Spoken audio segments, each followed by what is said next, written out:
The battlefield on Krell 9 didn't smell like glory. It smelled like burnt wiring, scorched metal, and the acrid tang of exotic propellants cooling in the thin atmosphere. Dominic Rourke picked his way through the debris field, his scanner chirping softly as it catalogued salvageable components. The peace summit had collapsed spectacularly 3 days ago, both sides evacuating in a scramble of accusations and weapons fire. He'd stayed behind, officially to secure Terran assets, unofficially because returning to Earth meant drowning in committee meetings and performance reviews. His scanner hiccuped, displaying a biosignature beneath a collapsed Valcyri gunship. Dominic approached cautiously, expecting another corpse for the cleanup cruise.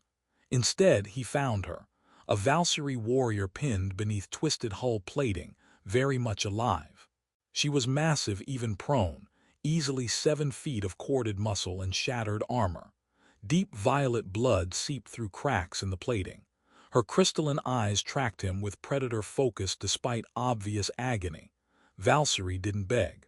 Intelligence briefings had been clear on that. They fought until death or victory, nothing between. This one simply watched him, her long ears flat against her skull, waiting to see what he'd do. Finish her, walk away. Dominic did neither. He set down his toolkit and began calculating load distribution. "Okay," he said in halting Valcyri, "let's get you out of there before this thing shifts and makes everything worse." Her eyes widened fractionally. Surprise, maybe, that he'd spoken her language at all. The gunship had landed badly, its weight distributed across her lower body in ways that made Dominic's engineering instincts scream. He worked methodically, using plasma torches and hydraulic jacks to create space, explaining each step in his terrible Valcyri. She listened without comment, though her breathing hitched when he accidentally jostled broken ribs. "Name's Dominic," he offered, cutting through a support strut. "You." Silence stretched long enough that he thought she wouldn't answer. Then, Kaevra, third blade of the northern reaches. Her voice carried the expectation that these titles should impress him. "Nice to meet you, Kaevra. Hold still, this next part's tricky." He began removing her armor to assess injuries, each piece a work of brutal art, engraved with kill marks and battle achievements. Dominic handled them carefully, setting each segment aside with respect. When he reached the damaged chest plate, his fingers worked gently around the cracked edges, mindful of the torn flesh beneath. Kaevra's hand shot out, gripping his wrist with startling strength. Her voice came rough, uncertain. "Why do you touch me like that?" Dominic paused, confused. "Like what? You're hurt. I'm trying not to make it worse." She stared at him like he'd spoken an alien language far stranger than Valcyri. Her grip slowly loosened. "Continue," she said finally, but her crystalline eyes never left his face. The medfoam hissed as Dominic applied it to the worst gashes. Kaevra spoke suddenly, her words tumbling out with an intensity that suggested long suppression. She described Valcyri combat medicine: brutal, efficient, warriors treated like broken equipment requiring field repair. Armor removal was violent necessity, performed without gentleness because gentleness implied weakness. "We're taught that pain is irrelevant," she said, watching him clean a deep cut across her shoulder with careful precision.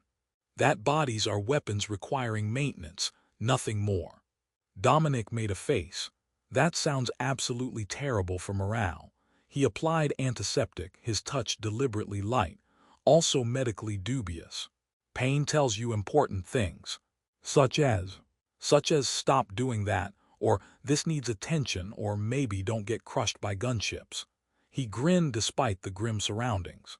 "I'm an engineer, not a doctor, so if this doesn't work I can at least build you a really impressive prosthetic, maybe with cup holders." The sound she made might have been a laugh, sharp, surprised, quickly suppressed. Why do humans waste energy on gentleness? Efficiency serves better. Dominic considered this while sealing the shoulder wound. Maybe because people aren't machines. Maybe because how you do something matters as much as getting it done. He met her eyes. "You're not equipment, Kaevra. You're a person who's hurt. That deserves care, not just efficiency. When he finally removed the last chest plate, engraved with her greatest victories, Kaevra whispered words that stopped his hands. "No one's ever undressed me gently before." The vulnerability in her voice transformed the moment, an admission that she'd never been treated as anything more than a weapon. Dominic held her gaze. Then they were idiots. The rescue ship's lights cut through Krell 9 perpetual haze 6 hours later. Dominic had stabilized Kaevra's injuries, shared his ration bars. "These taste like regret and lies," she'd observed accurately, and learned more about Valcyri psychology than seemed possible. The Terran medics who descended went for weapons immediately upon seeing Kaevra. Dominic moved between them without thinking. "She's injured and under my protection. Touch those sidearms again, and I'll file enough incident reports to bury your careers." One medic muttered about Stockholm Syndrome. Kaevra watched Dominic with an expression he was learning to read, gratitude braided with dawning wonder, as if the universe had suddenly revealed hidden dimensions. Back at Coalition Station, bureaucracy tried to classify Kaevra as prisoner, intelligence asset, potential threat. Dominic fought through 3 command levels to ensure proper medical care, visiting her isolation room daily with terrible coffee and conversation. He treated her like a person, which seemed to baffle everyone except Kaevra herself. Word spread through both species networks. Some humans called Dominic a traitor. Some Valcyri called Kaevra weak for accepting enemy aid. But the diplomatic stalemate shifted. A Valcyri delegation arrived requesting Kaevra's return, not as prisoner exchange, but as honored warrior. Their leader, an elder scarred like a topographical map, spoke privately with Dominic. "What did you do to the third blade? Her reports document something we've never studied, gentleness as strength."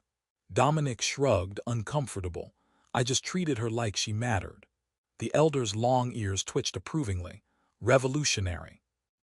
Cleared for transport, Kaevra found Dominic in the observation deck, staring at stars with habitual exhaustion. She extended her hand palm up in the Valcyri gesture of acknowledged debt. "You showed me that strength can exist without cruelty. My people need to learn this. I will teach them." Dominic took her hand carefully. "Try not to start a revolution. I'm really bad with political fallout." Her smile transformed everything. "Too late, engineer. You already started one when you chose gentleness on a battlefield." She boarded her ship carrying more than healed wounds. She carried proof that the universe contained possibilities her culture had denied. Dominic watched her leave, knowing he'd changed something fundamental not through weapons or strategy, but through the simple revolutionary act of treating someone gently when violence was expected. Months later, the first Valcyri Medical Corps formed, teaching warriors that caring for the wounded was its own strength. And on Krell 9, a piece of battle-scarred armor sat in a museum, removed with care by Dominic Rourke.